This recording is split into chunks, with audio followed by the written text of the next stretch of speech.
بسم اللہ الرحمن الرحیم۔ حضرت ابو ہریرہ رضی اللہ تعالیٰ عنہ سے روایت ہے،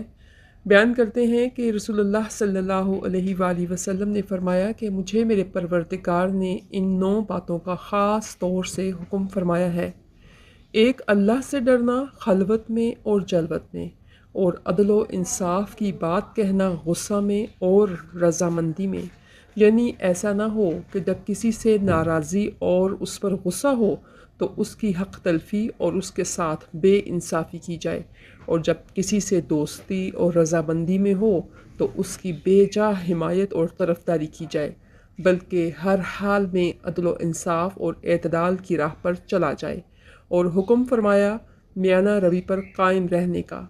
غریبی و ناداری اور فراخ دستی و دولت مندی کی دونوں حالتوں میں، یعنی جب اللہ تعالیٰ ناداری اور غریبی میں مبتلا کرے تو بے صبری اور پریشان حالی کا اظہار نہ ہو،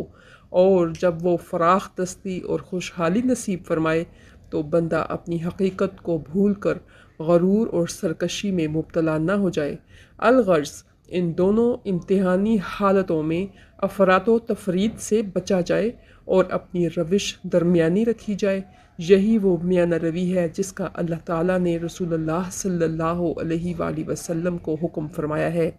آگے رسول اللہ صلی اللہ علیہ وآلہ وسلم فرماتے ہیں، اور مجھے حکم فرمایا کہ میں ان اہل قرابت کے ساتھ بھی رشتہ جوڑوں اور ان کے حقوق قرابت اچھی طرح ادا کروں جو مجھ سے رشتہ قرابت توڑیں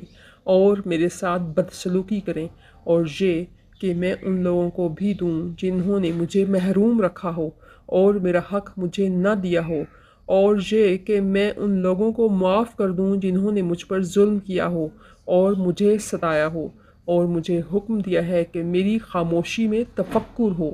یعنی جس وقت میں خاموش ہوں تو اس وقت سوچنے کی چیزیں سوچوں، اور جو چیزیں قابل تفکر ہیں ان میں غور و تفکر کروں، مثلاً اللہ کی صفات اور اس کی آیات، اور مثلاً یہ کہ اللہ تعالیٰ کا معاملہ میرے ساتھ کیا ہے اور اس کا مجھے کیا حکم ہے، اور میرا معاملہ اللہ کے ساتھ اور اس کے احکام کے ساتھ کیا ہے اور کیا ہونا چاہیے، اور میرا انجام کیا ہونے والا ہے، اور مثلاً یہ کہ اللہ کے غافل بندوں کو کس طرح اللہ سے جوڑا جائے۔ الغرض خاموشی میں اس طرح کا تفکر ہو، اور مجھے یہ حکم دیا ہے کہ میری گفتگو ذکر ہو، یعنی میں جب بھی بولوں اور جو بھی بولوں اس کا اللہ سے تعلق ہو، خواہ اس طرح کہ وہ اللہ کی ثنا و صفت ہو، یا اس کے احکام کی تعلیم و تبلیغ ہو، یا اس طرح کہ اس میں اللہ کے احکام اور حدود کی رعایت اور نگہداشت ہو۔ ان سب صورتوں میں جو گفتگو ہوگی وہ ذکر کے قبیل سے ہوگی۔